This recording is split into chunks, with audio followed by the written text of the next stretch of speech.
சிறு குழந்தையைப் போல தன்னை தாழ்த்திக் கொள்பவரை விண்ணரசில் மிக பெரியவர் என்று நற்செய்தி வாசகத்தின் வழியாக ஆண்டவர் இயேசு அழகுற தெளிவுபடுத்துகிறார்.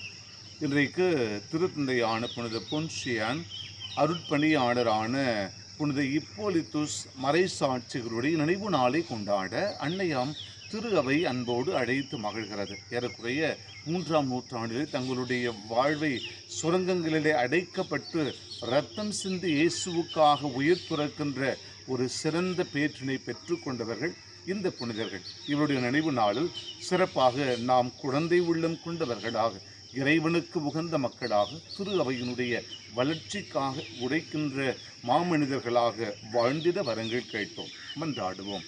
அன்பே உருவான இறைவா, எங்களுடைய அன்றாட வாழ்வில் குழந்தை உள்ளத்தை நாங்கள் பெற்றுக்கொள்ள எங்களுக்கு அருள் தாரும். ஆமென்.